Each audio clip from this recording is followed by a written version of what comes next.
Guys welcome back. তো কেমন আছো তোমরা? সেই ভয়ঙ্কর রাতে কি হয়েছিল পার্ট 7 মানে সমাপ্ত পার্ট নিয়ে আইসা পড়ছি।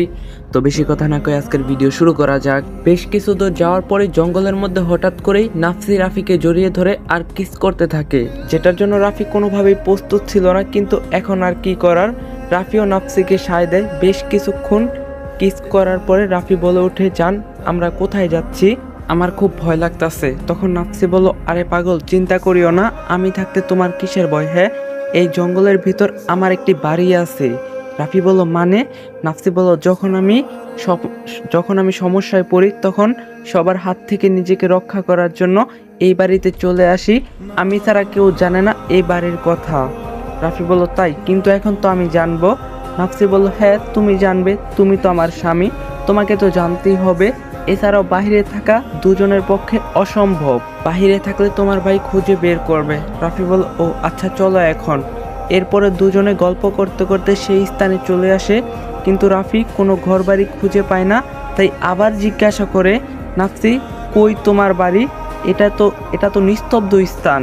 রাফির এমন কথা শুনে নাফসি সেই স্থানে মাটিগুলো সরিয়ে একটি গুপ্ত স্থান বের করে আর বলে, এই রাফি এটার ভিতর ঢুকে পড়ো।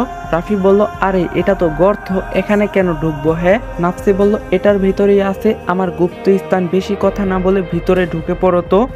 এরপরে রাফি গর্তের ভিতর ঢোকার সঙ্গে সঙ্গে বেশ আশ্চর্য হয়ে পড়ে, কারণ এই গর্তের ভিতর তো পুরাই একটা রাজপ্রাসাদের মতো একটি বাড়ি তৈরি করা।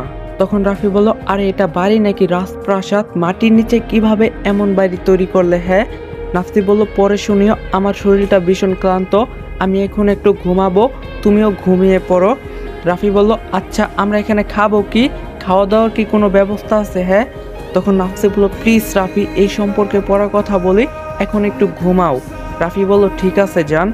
এর পরবর্তীতে দুজনেই ঘুমিয়ে পড়ে বেশ কয়েক ঘন্টা ঘুমানোর পর হঠাৎ কারো চিৎকারের শব্দে নাফসির ঘুম ভেঙে যায়। সঙ্গে সঙ্গে নাফসি সিসি ক্যামেরা দেখতে পারে এটা আর কেউ না, স্বয়ং আব্দুল এসেছে আর চিৎকার করে বলতাছে, নাফসি আমার সামনে আয়, আমি জানি তুই এখানেই আসিস। এইসব দেখা মাত্রই নাফসি বুঝে ফেলে আব্দুল এখানে গাড়িটা ট্রাক করেই এসেছে। আব্দুলের এমন চিল্লাচিল্লির আওয়াজ শোনা মাত্রই নাফসি একটি রুমে গিয়ে বলে ওঠে, হা হা হা, সাহস থাকলে আমাকে খুঁজে বের কর। নাফসির এমন কথা শোনা মাত্রই আব্দুল চিন্তায় পড়ে যায় কোন দিক থেকে আওয়াজটি আসতেছে, কারণ নাফসির আওয়াজটি চারোদিক থেকে আসতেছিল। তখন আব্দুল বলল, সাহস থাকলে আমার সামনে আয়। তারপর নাফসি বলল, তুই এক বাপের সন্তান হলে আমাকে খুঁজে বের কর, এছাড়াও তোর আরো লোকজন নিয়ে আয়। তখন আব্দুল বলল, লোকজন লাগবে না, আমি একাই যথেষ্ট তোর জন্য, শুধুমাত্র সামনে আয় একবার। তখন নাফসি বলল, আরে আমি তোর সামনেই আছি, শুধুমাত্র খুঁজে বের কর, তুই তো আমার ফাঁদে পা দিয়েছিস, এখন বের হবি কিভাবে এই স্থান থেকে? তখন আব্দুল হা হা করে হাসলো আর বলল, তুই আমার কিছুই করতে পারবি না। তখন নাফসি বলল, ঠিক আছে দেখ কি করতে পারি। কথাটি শেষ হওয়ার সঙ্গে সঙ্গেই আব্দুলের দুইটি লোকের মাথার খুলি উড়ে যায় গুলির আঘাতে, যা দেখেই আব্দুল বেশ আশ্চর্য হয়, এটা কিভাবে সম্ভব? তখন নাফসি বলল, কি ভয় পেয়েছিস? চিন্তা করিস না, তোকে আমি এখনো মারবো না, তোকে সময় দিচ্ছি, তুই তোর সৈন্যদের এখানে নিয়ে আয়। আব্দুল বলল, তুই কি চাস? নাফসি বলল, তোর মৃত্যু চাই আমি, অনেক জ্বালিয়েছিস আমাকে, যদি মৃত্যুটা একটু দেরিতে চাস তাহলে তোর সব লোকদের ডেকে আন, সঙ্গে তোর বউ বাচ্চাকেও ডাকবি। নাফসির এমন কথা শোনা মাত্রই আব্দুল যখন একটু সামনে এগোতে যাবে, এমন মুহূর্তে সেই স্থানে আবার গুলির শব্দ শুরু হয়, আর একটি পা সামনে দিলেই তুই এখানেই শেষ হয়ে যাবি। আব্দুলও ভয়ে ওখানেই থেমে যায় এবং তার সব লোকদের এখানে আসতে বলে। বেশ কিছুক্ষণ পর লোকগুলো আসার সঙ্গে সঙ্গে নাফসি সবাইকে এক এক করে মারতে থাকে। এমন মুহূর্তেই সেখানে নাফসির বাবা এসে উপস্থিত হয়, যা দেখা মাত্রই আব্দুল ওনার দিকে বন্দুক তাক করে দেয় এবং বলে, কি এবার কোথায় যাবি? অনেক কাহিনী করছিস, এখন সামনে আয়। নাফসি তার বাবার এমন অবস্থা দেখে ভীষণ ভয় পেয়ে যায়, কারণ আব্দুল কখন কি করে বসে কেউ বলতে পারে না। নাফসি বলল, এই তুই আমার বাবাকে ছেড়ে দে, বিনিময়ে যা চাবি সেটাই পাবি। আব্দুল হা হা করে হাসলো আর বলল, এই তো লাইনে এসেছিস, সবার আগে তুই বাহিরে আয়, তোর সঙ্গে আমার কিছু হিসাব বাকি আছে। নাফসি বলল, আমার বাবাকে ছেড়ে দে, তাহলেই বাহিরে যাব। আব্দুল বলল, আমি কি পাগল নাকি বল, তোর বাবাকে যদি ছেড়ে দিই কখনোই সামনে আসবি না, এটা আমি ভালো করেই জানি। নাফসি বলল, ঠিক আছে আমি বাহিরে যাচ্ছি।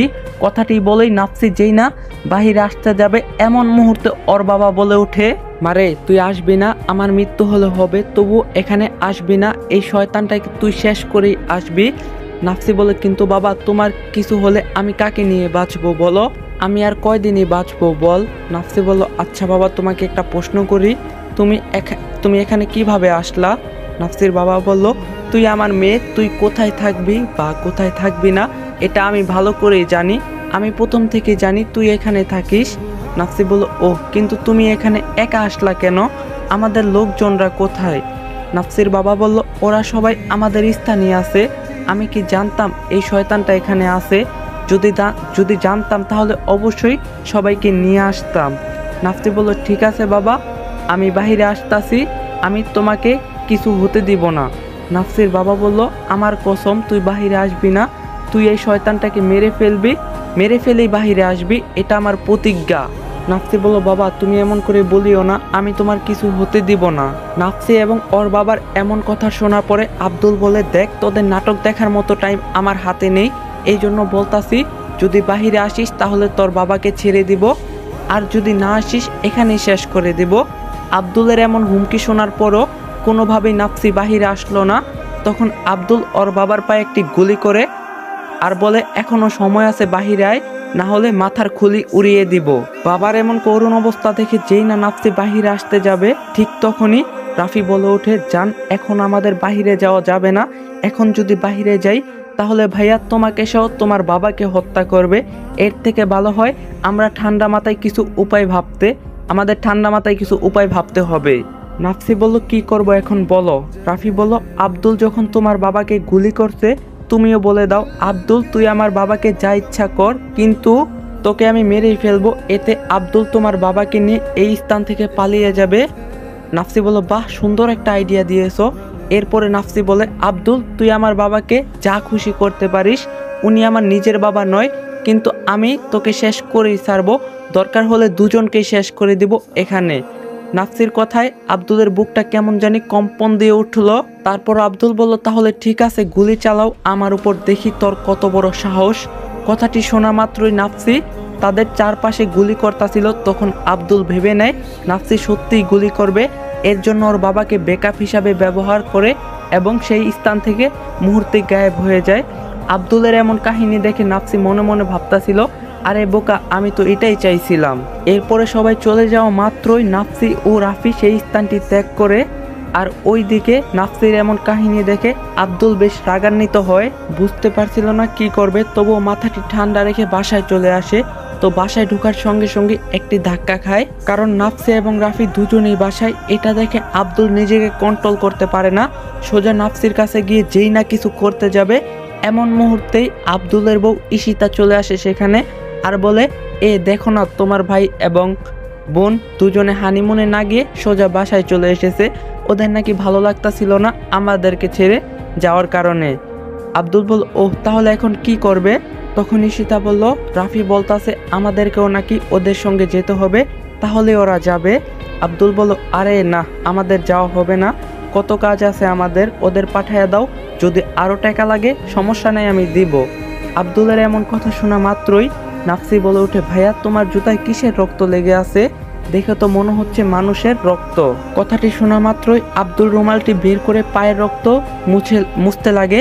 এমন মুহূর্তে ঈশিতা বলে ওঠে কি গো তোমার পায়ে কিসের রক্ত, এগুলো কোথায় গিয়েছিলে তুমি? আব্দুল বলল আরে বলিও না, রাস্তা দিয়ে আসার সময় হয়তো লেগেছে। ঈশিতা বলল ও ঠিক আছে তুমি ফ্রেশ হয়ে আসো, আমি খাবার রেডি করতেছি, আমরা কালকে ওদের সঙ্গে হানিমুনে যাব। তখন আব্দুল বলল আমাদের যাওয়ার কি দরকার ঈশিতা, ওরাই ঘুরে আসুক না। ঈশিতা বলল না আমরাও ঘুরতে যাব, সেই কবে ঘুরতে গিয়েছিলাম, এরপরে আর যাওয়া হয়নি। আব্দুল বলল প্লিজ পরে। ঈশিতা বলল না কালকে যাব ওদের সঙ্গে, এটাই ফাইনাল কথা। আব্দুল বলল আচ্ছা ঠিক আছে যাব, খুশি তুমি?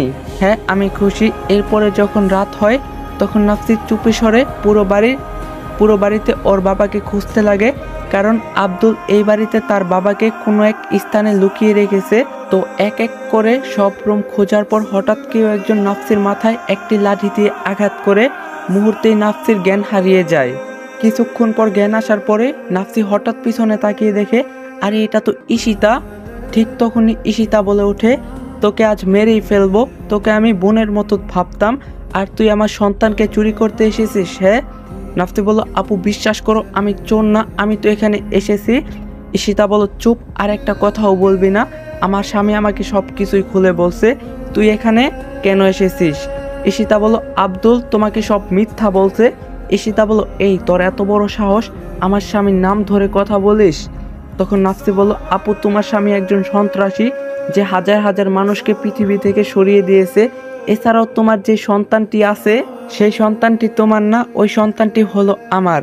এই কথাটি শোনা মাত্রই ঈশিতা আরও গরম হয়ে যায়, কারণ নাফসি ওর সন্তানের দিকে নজর দিয়েছে। ঈশিতা বলল, সত্যি তুই আমার সন্তানকে চুরি করতে এসেছিস, এটা আমার বোঝা শেষ। আমি চাই তুই এই মুহূর্তেই বাসা থেকে বাহিরে যাবি, না হলে এখানেই তোর লাশ পড়ে থাকবে। নাফসি বলল, না, আমি আমার সন্তান এবং বাবাকে নিয়ে যাব। ঈশিতা বলল, বাবা মানে? নাফসি বলল, আপনার স্বামী আমার বাবাকে কিডন্যাপ করছে এবং আপনার কাছে আমার সন্তান আছে। ঈশিতা বলল, এই সন্তান আমার কোনোভাবেই তোর হতে পারে না। মুহূর্তে সেখানে আব্দুল উপস্থিত হয়ে বলে, দেখছো ঈশিতা, এই শয়তান মেয়ে কত সুন্দর অভিনয় করতে পারে। তোমাকে যদি আমি না বলতাম তুমি তো বিশ্বাসই করতে না। ঈশিতা বলল, সেটাই। শোনো, এটাকে ঘাড় ধরে বাইরে বের করে দাও এখনই। বউয়ের মুখে এই কথাটি শোনা মাত্রই আব্দুল নাফসির ঘাড় ধরে বাইরে নিয়ে আসে এবং বলতে থাকে, তোর জীবন এখানেই শেষ, অনেক সুযোগ দিয়েছি তোকে আর না। নাফসি বলল, প্লিজ আমার একটা কথা শোন, আমার বাবাকে ছেড়ে দে, আমাকে তুই যা ইচ্ছা করতে পারিস। তারপর আব্দুল বলল, তোর বাবাকে কালকে আসার সময় শেষ করে দিয়েছি, এখন তোকে শেষ করব। কথাটি বলা মাত্রই আব্দুল গুলিটি বের করে সোজা নাফসির বুকের মধ্যে গুলিটি মারে, আর নাফসি সঙ্গে সঙ্গে সেখানেই মারা যায়। আর তখন আব্দুল বলতে থাকে, আমাকে শেষ করা এতটা সহজ নয়, তোর মতো কত লোক আসবে যাবে, এই আব্দুলের কাছে কিন্তু কিছুই করতে পারবে না। আসলে এই গল্পটা দিয়ে একটা জিনিসই বুঝাইলাম, তুমি যতই সৎ হও না কেন তোমার কোনো মূল্য নেই। তুমি সততার সঙ্গে থাকবে, মানুষ তোমার ক্ষতি করবে। তুমি একজন দক্ষ পুলিশ অফিসার, কিন্তু যখনই নেতাদের পিছনে লাগবে তখনই তুমি শেষ হয়ে যাবে। যদি আজকে নাফসি আব্দুলের পিছনে না লাগতো, হয়তো বা সে আজকে বেঁচে থাকতো। এমনকি নাফসির মতো অনেক লোক আছে যাদেরকে নিমেষে শেষ করে দেওয়া হয়। টাকা পয়সা যার আছে, আইন শুধুমাত্র তার দিকেই থাকে। এই দেশে একটা ধর্ষকের পক্ষে উকিল পাওয়া যায়, কিন্তু একটা নির্দোষের পক্ষে পাওয়া যায় না। এটাই আমাদের সোনার বাংলাদেশ। তো গল্পটি এখানেই শেষ, জানি আপনারা এইভাবে শেষটি চাননি। আসলে তুমি যতই সৎ হও না কেন তোমার কোনো মূল্য নাই, এই গল্প দ্বারা এটাই বুঝাইলাম। তো এই গল্পটা এখানেই শেষ। তো আপনাদের সবার মনে একটা কোশ্চেন, রাফি আমি শুধু তোমার গল্প আসবো কিনা, যেই গল্পটার জন্য এত পরিমাণ কমেন্ট, এত পরিমাণ মেল, যেটা বলার মতো ভাষা নাই। তো আমি কালকে ঠিক সন্ধ্যা 7টা বাজে আরেকটা গল্প আপলোড দিম, মানে গল্প না, আরেকটা ভিডিও আপলোড দিম। ওই ভিডিওতে আমি বিস্তারিত বইলা দিম যে রাফি আমি শুধু তোমার গল্প আসবো কি আসবো না। ফাইনাল ডিসিশন আমি কালকেই দিয়ে দিমু। তো এই ভিডিওটা যারা যারা দেখছো কালকে সন্ধ্যা 7টা বাজে সবাই এসে পড়বা। আর যদি এই গল্পটা ভালো লাগে অবভিয়াসলি কমেন্টে জানাইবা। চ্যানেলে নতুন না থাকলে অবশ্যই চ্যানেলটা সাবস্ক্রাইব করবা। দেখা হইতাছে কালকে সন্ধ্যা 7টা বাজে। সবাই ভালো থাকো, সুস্থ থাকো, আল্লাহ হাফেজ।